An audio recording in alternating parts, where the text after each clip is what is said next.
Assalamualaikum warahmatullahi wabarakatuh. Perkenalkan, nama saya Odedian Sartika Herman, 1895095 kelas B. Baik, di sini saya akan melanjutkan materi terakhir dari manajemen proyek, yaitu materi tentang manajemen risiko proyek. Pertemuan 14 terakhir. Baik, langsung saja. Risiko or problem. Are you ready to mitigate the risk?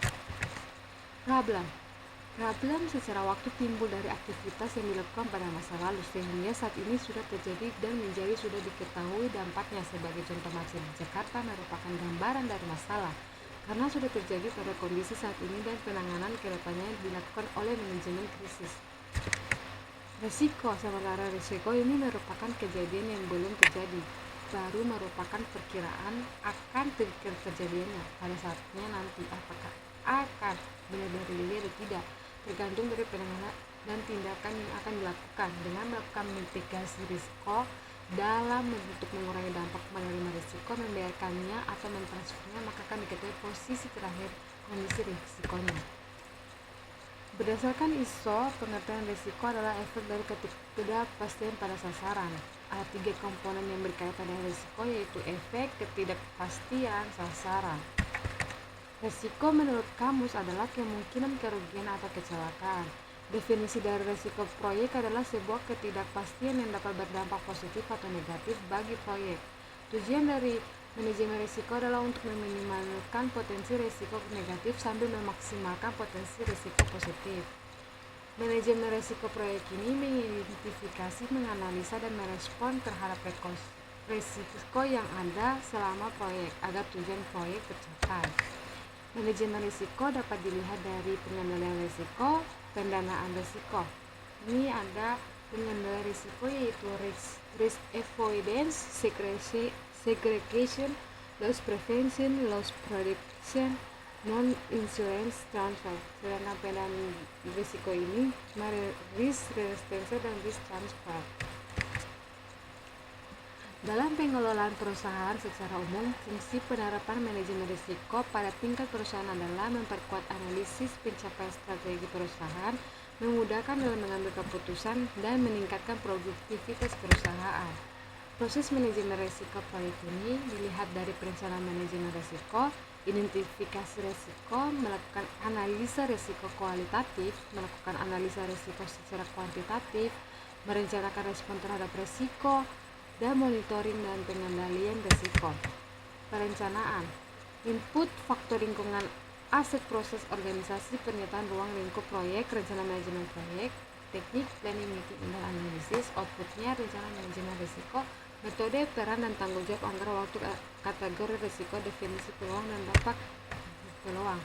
Identifikasi risiko yang tadi bisa dilihat, inputnya faktor lingkungan, aset, proses organisasi, pernyataan ruang lingkup proyek, rencana manajemen proyek, rencana manajemen risiko. Di bagian tekniknya itu documentation review, brainstorming, DLP, interview, root cause identification, SWOT analysis, checklist, teknik diagram. Outputnya itu risk register, daftar risiko teridentifikasi, daftar respon potensial, risiko akar penyebab, kategori risiko via update. Analisis risiko kualitatif, dilihat. Analisis risiko kuantitatif dapat dilihat input teknik outputnya. Perencanaan respon risiko dapat dilihat input teknik outputnya sangat berbeda dari sebelumnya. Pengendalian dan monitoring risiko. Risiko negatif dan risiko positif. Risiko negatif melibatkan pemahaman terhadap potensi masalah yang mungkin terjadi dalam proyek dan bagaimana risiko tersebut dapat menghambat proyek. Risiko positif adalah risiko yang dihasilkan oleh sesuatu yang baik, kadang disebut peluang atau kesempatan. Strategi risiko negatif, avoid, transfer, dan mitigate. Strategi risiko positif adalah exploit, share, and chance. Perencanaan manajemen risiko. Terdapat output dokumen rencana pengelolaan risiko berisi prosedur untuk mengelola risiko sepanjang proyek. Isi dokumen manajemen risikonya dan metodologi, daftar catatan dan tanggung jawab, kategori risiko, dampak, dan probabilitas. Rencana kontingensi. Rencana kontingensi aksi yang dilakukan oleh tim proyek apabila sebuah resiko benar-benar terjadi. Fallback plans, rencana yang dikembangkan untuk resiko yang berdampak sangat tinggi pada keberhasilan proyek. Kategori resiko: resiko pasar, resiko finansial, resiko teknologi, resiko manusia, resiko proses. Risk breakdown structure, gambaran tingkat kategori risiko dari sebuah proyek digunakan untuk mengidentifikasi dan mengkategorikan risiko. Dapat dilihat contoh risk breakdown structure-nya. Potensi risiko negatif dikaitkan dengan knowledge area.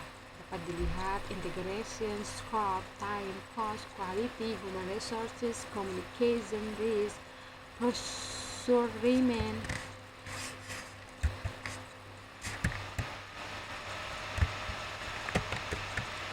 Risiko residual, risiko yang terjadi setelah memperhentikan kontrol yang sudah dijalankan dalam rangka pengurangan dampak risiko. Risiko kejadian perampokan aset atau barang dalam gudang risiko rendah. Ini masih terjadi dengan tingkat yang lebih kecil walaupun sudah dipasang alarm atau CCTV dalam gedung tersebut. Risiko yang tetap ada setelah semua strategi respon telah diimplementasikan. Mungkin itu saja yang saya dapat sampaikan untuk materi terakhir kali ini. Sekian dan terima kasih. Wassalamualaikum warahmatullahi wabarakatuh. Alhamdulillah.